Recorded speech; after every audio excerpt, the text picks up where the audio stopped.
नमस्कार। रोजाना हिमाचल के खास बुलेटिन में आप सभी का बहुत बहुत स्वागत है। मैं हूं आपके साथ भावना रनौत। चलिए जानते हैं खबरें विस्तार से। कुत्तों के आतंकवाद, सीएम सुक्खू सख्त सचिव का कहा, डॉक्टर भेजो या खुद नसबंदी करो। शिमला शहरवासियों को लवाइस कुत्तों के बढ़ते हमलों से जल्द राहत मिलने की उम्मीद बंधी है। मुख्यमंत्री सुखविंदर सिंह सुक्खू ने सोमवार को राजधानी में लवाइस कुत्तों की नसबंदी को लेकर पशुपालन विभाग को सख्त निर्देश जारी किए हैं। विभाग को कुत्तों की नसबंदी के लिए नगर निगम में डॉक्टर तैनात करने और खुद अपने केंद्रों पर भी नसबंदी शुरू करने के दिशा निर्देश जारी किए हैं। इस मामले को लेकर नगर निगम महापौर सुरेंद्र चौहान और आयुक्त भूपेंद्र अत्री सोमवार को मुख्यमंत्री सुखविंदर सिंह सुक्खू से मिले थे। महापौर ने बताया कि शिमला शहर में लवाइस कुत्तों का आतंक काफी बढ़ गया है। वहीं निगम में इनकी नसबंदी के लिए डॉक्टर तक नहीं है। जो एक डॉक्टर था उसका पशुपालन विभाग ने तबादला कर दिया। मजबूरन एक निजी संस्था को एक कदम देना पड़ रहा है। इस पर मुख्यमंत्री ने तुरंत पशुपालन विभाग के सचिव को फोन लगाया। उन्होंने पूछा कि शहर में लवाइस कुत्तों की नसबंदी के लिए डॉक्टर क्यों नहीं भेजे गए हैं, यहाँ से डॉक्टरों का तबादला क्यों किया गया। उन्होंने निर्देश दिए कि विभाग या तो नगर निगम में वेटनरी डॉक्टर भेजे या फिर अपने केंद्रों पर खुद नसबंदी करे। नगर निगम इन केंद्रों तक लवाइस कुत्ते पहुंचा कर दिया। हिमाचल में लगेंगे 40 नए उद्योग, नौकरी के खुलेंगे द्वार, नामी कंपनियों से मिले निवेश के प्रस्ताव। हिमाचल प्रदेश में 40 नए उद्योग लगेंगे। कई बड़े औद्योगिक समूहों में बद्दी बरूचीवाला नालागढ़ औद्योगिक क्षेत्र में उद्योग स्थापित करने की इच्छा जताई है। उद्योग विभाग को 200 करोड़ से ज्यादा निवेश के 40 औद्योगिक प्रस्ताव मिले हैं। इनके धरातल पर उतरने से करीब 1,500 लोगों को प्रस्ताव और प्रत्यक्ष रोजगार मिलेगा। उद्योग महकमा इन प्रस्तावों को स्वीकृति के लिए सिंगल विंडो क्लियरेंस समिति की बैठक में लाने की तैयारी कर रहा है। नए प्रस्तावों में टाइल्स, दवाओं के निर्माण में प्रयुक्त कच्चा माल और सोलर पैनल से जुड़े उद्योग शामिल है। विभाग के अनुसार नए उद्योगों को स्थापित करने के लिए हिमाचल और बाहरी राज्यों के उद्योगपतियों ने रुचि दिखाई है। हिमाचल के उद्यमियों को उद्योग स्थापित करने के लिए किसी विशेष अनुमति यानी कि 118 की अनुमति की जरूरत नहीं होगी। बाहरी राज्यों के निवेशकों को लीज पर जमीन लेने की अनुमति लेनी होगी। अंब में स्विमिंग पूल में डूबने से बिजली बोर्ड कर्मचारी की मौत, 3 दोस्तों के साथ आया था नहाने। अंब के कुठेड़ा खेड़ा के वार्ड नंबर 9 में सोमवार दोपहर स्विमिंग पूल में डूबने से 30 वर्षीय युवक की मौत हो गई है। वो अंब क्षेत्र में बिजली बोर्ड में तैनात था। मृतक की पहचान अजय कुमार पुत्र सोहलाल निवासी गांव रेहन डाकघर हरलोग तहसील घुमारवीं जिला बिलासपुर के रूप में की गई है। वो अंब में किराए के मकान में रहते थे और विवाहित थे। स्विमिंग पूल निजी बताया जा रहा है। जानकारी के अनुसार सोमवार दोपहर बाद लगभग 3 बजे उपमंडल अंब के तहत कुठेड़ा खेड़ा के वार्ड नंबर 9 में हादसा हुआ, जब अजय कुमार अपने साथियों के साथ स्विमिंग पूल में तैराकी करने के लिए आया हुआ था। तैराकी के दौरान वो अनजाने में गहरे पानी की ओर उतर गया। देखते ही देखते अजय पानी में डूबने लगा। इससे पहले आसपास मौजूद लोग अजय को बचा पाते वो स्विमिंग पूल में ही अचेत हो गए। मौके पर मौजूद लोगों ने तुरंत अजय को सिविल अस्पताल अंब पहुंचाया, जहां डॉक्टर ने उसे मृत घोषित कर दिया। बताया जा रहा है कि अजय रविवार को भी 2 साथियों के साथ स्विमिंग पूल में आया था। सोमवार को वो और अपने 3 दोस्तों के साथ आया, लेकिन तैराकी करते समय पूल में उसकी मौत हो गई। अजय कुमार की मौत पानी में डूबने से हुई अथवा कोई और कारण है, इसका पता पोस्टमार्टम रिपोर्ट आने के बाद ही चल पाएगा। पुलिस अधीक्षक ऊना राकेश सिंह ने बताया कि पुलिस ने शव को कब्जे में लेकर पोस्टमार्टम के लिए क्षेत्रीय चिकित्सालय ऊना भेज दिया है। पुलिस मामले की जांच कर रही है। रोहतांग और कुंजम दर्रा में बर्फबारी, आज कुछ इलाकों में बादल रहेंगे तो कहीं होगी हल्की वर्षा।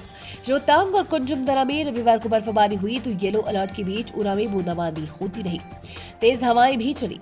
प्रदेश के अनेक क्षेत्रों में भी बादल छाए रही और हल्की बारिश के बीच धूप भी खिलती रही। वही मौसम केंद्र शिमला का पूर्वानुमान है कि प्रदेश के कई क्षेत्रों में 16 से 18 मई के बीच हल्की बारिश होगी। उच्च पर्वतीय क्षेत्रों में 13 से 15 मई के बीच छिटपुट वर्षा होगी। 13 मई को शिमला समेत कई क्षेत्रों में आसमान पर बादल छाए रहेंगे। उधर जिला कुल्लू में एक दिन मौसम साफ रहने के बाद फिर करवट ली और शनिवार देर रात से बारिश होती रही। वहीं रोहतांग और कुंजम दर्रा में बर्फबारी से चोटियां सफेद हो गई। इस बीच सोमवार को कोकसर घाटी में बड़ी संख्या में पर्यटक पहुंचे और उन्होंने बर्फ के बीच जमकर मस्ती की। खराब मौसम होने के बाद भी यहां सुबह से सैलानियों को पहुंचना शुरू हो गया था, जबकि जिला कुल्लू में दिन को रुक रुक कर बारिश होती रही। न्यूनतम तापमान की बात करें तो सोमवार को शिमला या 12.2, सुंदरनगर में 20, भुंतर में 17.2, कल्पा में 7.5, धर्मशाला में 14.9, ऊना में 18.6, नाहन में 17.6, किलोंग में 4.7, पलमपुर में 18, सोलन में 15.6, मनाली में 11.9, कांगड़ा में 19.6, मंडी में 18.5, बिलासपुर में 21.4, जुब्बड़हट्टी में 15, नारकंडा में 7.8 और ताबो में 5.9 डिग्री सेल्सियस रहा। कहाँ कितनी बारिश।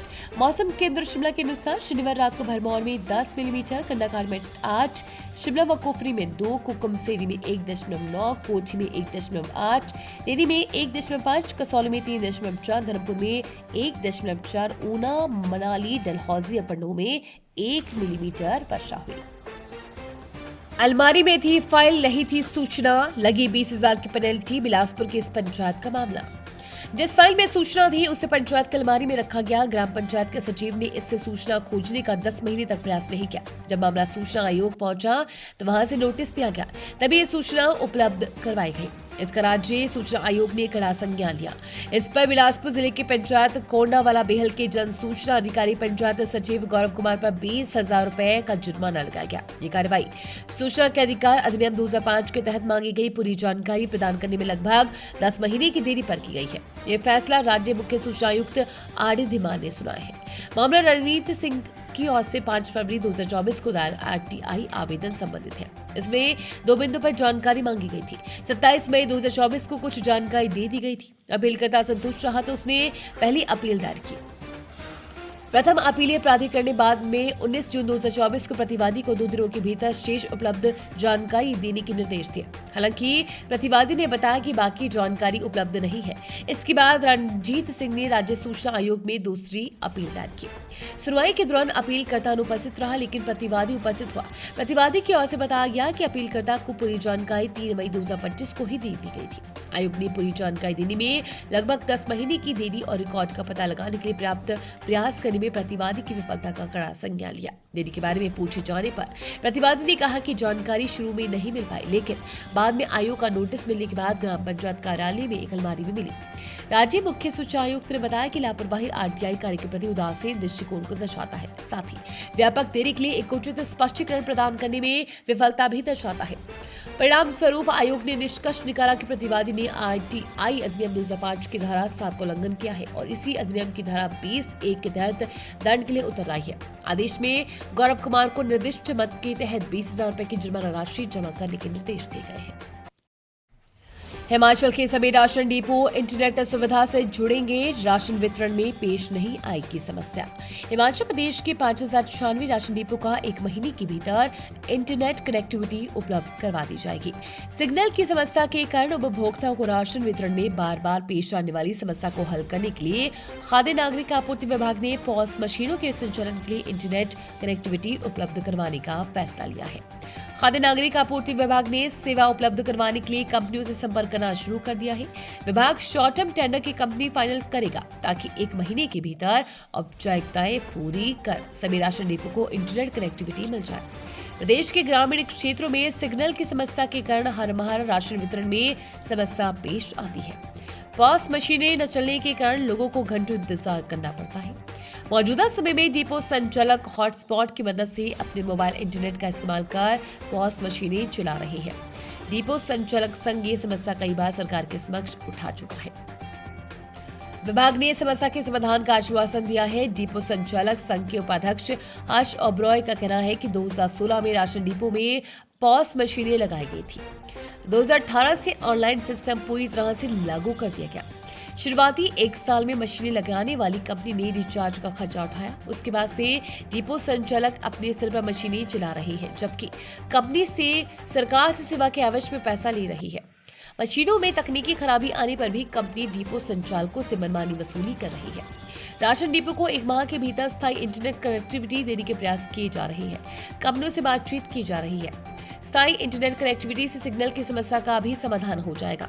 राशन के लिए उपभोक्ताओं को समस्या पेश नहीं आने दी जाएगी। राम कुमार गौतम ने ये बात कही।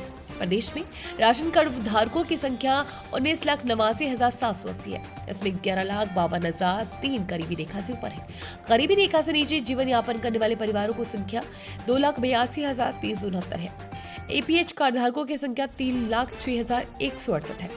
अंत्योदय अन्न योजना के तहत कार्ड धारकों की संख्या 1,66,774 है। प्रदेश में 72,445 परिवार टैक्स पेयर है। प्रदेश में सबसे अधिक राशन कार्ड धारक कांगड़ा जिला में 4,74,325 है।